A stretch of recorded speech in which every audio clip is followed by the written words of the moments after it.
भोलेनाथ ने कहा पार्वती ध्यान देकर के सुनो, इस संसार सागर में जब धर्म की हानि हो जाती है, अधर्म बढ़ जाता है और पूरे दुनिया में राक्षस प्रवृत्तियां जब हावी हो जाती हैं, साधु संत महात्मा गाय ये सब सताए जाने लगते हैं, इनका वध होना शुरू हो जाता है, तब भगवान निर्गुण निराकार ब्रह्म के मन में कुछ पीड़ा होती है।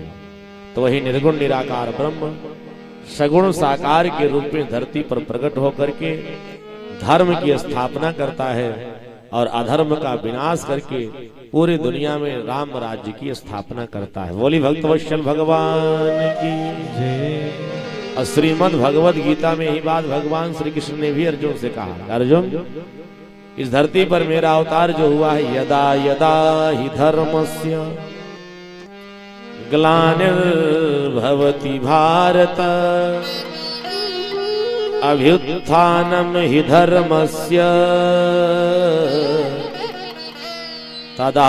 तदात्मानं सृजाम्यहम् परित्राणाय साधूनां विनाशाय च दुष्कृतां धर्म संस्थापनार्थाय संभवामि युगे युगे संभवामि युगे युगे। धर्म की संस्थापना के लिए, अधर्म के विनाश के लिए, गाय ब्राह्मण की रक्षा के लिए मैं इस धरती पर अवतार लेता हूं। परंतु सच बताएं, ये हम आप सब नहीं कह सकते कि भगवान धर्म की स्थापना के लिए और धर्म के विनाश के लिए ही अवतार लेते हैं। क्यों? क्योंकि भगवान के अवतार के कई कारण हैं। एक महात्मा जी का विचार मुझे बहुत अच्छा लगा। भगवान इस दुनिया में अवतार लेते हैं तो केवल राक्षसों के उद्धार के लिए नहीं, राक्षसों के वध के लिए नहीं। जैसे सज्जनों, हमारे आपके परिवार का कोई व्यक्ति या हमारा आपका कोई मित्र हमारा आपका गांव छोड़ करके कहीं विदेश में जाकर के रहना शुरू कर दे, साल 2 साल से जाकर के विदेश में बस जाए, और फिर हम लोग अपने गांव में अपने घर पे कोई छोटा मोटा कार्यक्रम, जैसे कथा का आयोजन है या रामचरितमानस का आयोजन है या गृह प्रवेश है, मुंडन है, शादी है, विवाह है, कोई छोटा सा आयोजन अपने घर पे रखते तो क्या करेंगे? अपने उस परम मित्र को टेलीफोन करेंगे, भैया 3 महीने बाद हमारे घर में एक छोटा सा आयोजन होना है और इस आयोजन में मैं चाहता हूं आप मेरे परम मित्र हो, अब आपको विदेश से आना पड़ेगा। कहेगा ठीक है भैया, समय निकालेंगे, अवश्य आएंगे, आपने मुझे याद किया ना, मैं समय निकाल करके अवश्य आऊंगा। और धीरे धीरे आपका वो कार्यक्रम का समय नजदीक आ गया, कार्यक्रम आ भी गया, परंतु उसको समय नहीं मिला। वो आपका परम मित्र जो विदेश में रहता है वो आ नहीं पाया। तो हम आप क्या सोचे, चलो ठीक है, एक बार मैंने फोन किया, हो सकता है किसी कार्य में व्यस्त हो गए हो, ना आ पाए हो। तो हमारे आप के गांव के ही बगल के रहने वाले वो भी हैं, हमारे मित्र लगते हैं।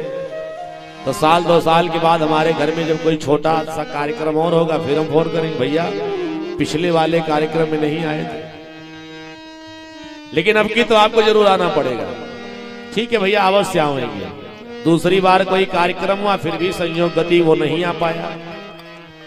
अब जब हमारे घर में कोई तीसरा आयोजन होगा तो हम फिर एक बार उस अपने मित्र को याद करेंगे, क्योंकि हमारे घर के बगल ही रहता था, हमारे साथ उठता था, बैठता था, सोता था, जागता था, खेलता था, विद्यालय में हम लोग एक साथ पढ़े बढ़े।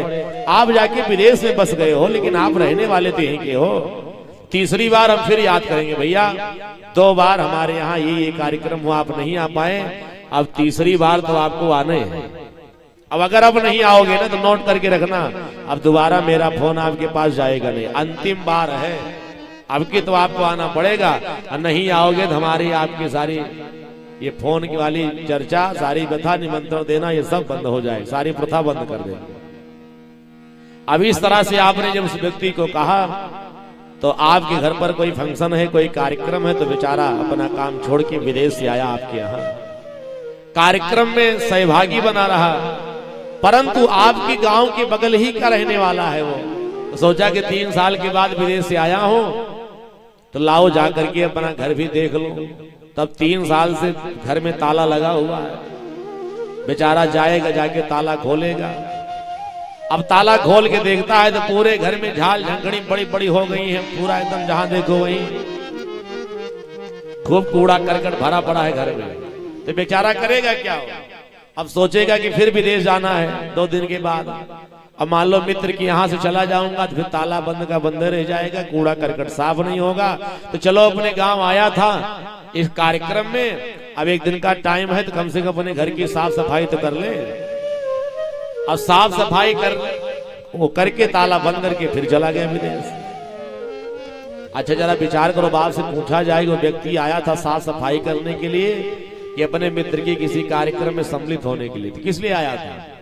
वो अपने घर की साफ सफाई कूड़ा साफ करने के लिए नहीं आया था, अपने मित्र की किसी कार्यक्रम में आया था। लेकिन जब आया तो सोचा चलते चलते एक छोटा सा काम ये भी निपटा दे।